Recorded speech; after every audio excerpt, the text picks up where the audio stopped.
le 1930.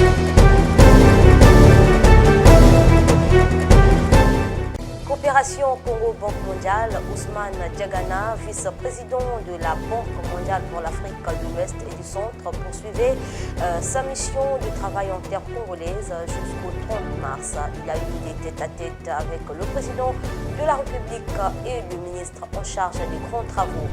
Situation épidémiologique de la Covid-19 en République du Congo, le docteur Gilbert Djessi, expert en santé publique, a publié une enquête sur la pandémie. Et puis, comment concilier vie familiale et vie professionnelle? Les femmes civiles de la présidence sensibilisées sur la question par les conseillères du président de la République des départements protection sociale et promotion de la femme. Voilà pour le sommaire. Mesdames, Messieurs, bonsoir et bienvenue au journal de Lux TV.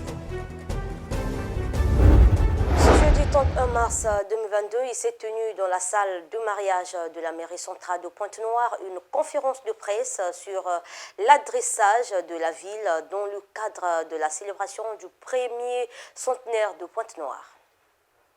Jean-François Kando, devant les professionnels de médias ce 31 mars 2022, l'adressage de la ville de Pointe-Noire par l'entremise du projet d'URCAP, fruit du partenariat entre le gouvernement de la République et la Banque mondiale, au menu de cette conférence de presse. À quand le démarrage effectif de cet adressage? La première étape de l'adressage dont on parle ici se fera dans les quartiers qui ont été d'abord restructurés et la même façon, l'implémentation se fera au fur et à mesure que nous allons avancer dans d'autres quartiers, sans perdre le bénéfice de ce qui avait été fait au départ avec le RFI. Il y a un autre volet, ce volet-là, qui est le volet de l'adressage qui va continuer.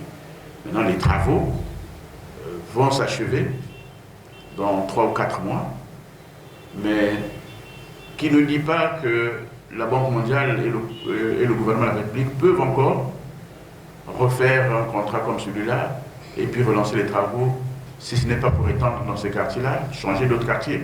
Sur la question relative aux préparatifs de la célébration du premier centenaire de Pointe-Noire, le président du conseil départemental et municipal a réitéré l'appel demandant le rafraîchissement des murs, des administrations et des maisons pour un meilleur éclat.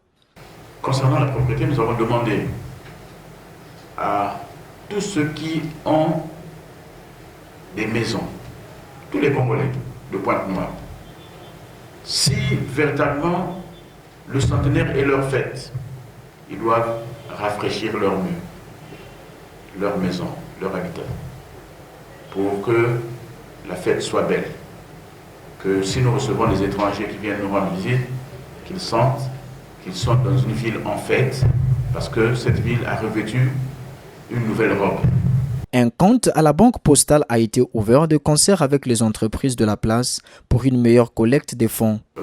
Il faut savoir que nous avons conféré avec les entreprises ici. Nous avons fait de bonnes annonces. Nous avons ouvert un compte centenaire. Nous avons ouvert le compte au niveau de la banque postale. Et le comité de gestion est en train de se mettre en place. C'est le président de la Chambre de commerce qui est en train de le structurer. D'ici lundi, nous allons certainement signer la note qui met en place le comité de gestion. Et nous avons écrit aux entreprises pour leur dire, bon, voilà les montants que chaque entreprise apporte sa contribution. S'agissant des contributions des populations à hauteur de 250 francs, un partenariat avec les compagnies de téléphonie mobile a été acté. En ce qui concerne la collecte auprès des populations, nous avons dit que nous ne pouvons pas aller prendre 250 francs, mettre dans un sac et puis aller mener. Non. Si on fait comme ça, il y aura beaucoup d'évaporation et nous ne maîtriserons pas le processus. Nous avons travaillé avec MTN et Airtel qui ont mis en place un mécanisme de dématérialisation du genre mobile, Airtel, monnaie. Et ils ont mis, comme on appelle, toute comment ils appellent ça,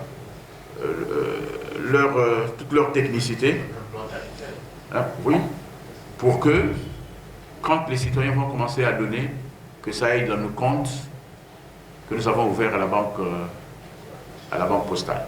Personne ne touchera à 1 franc.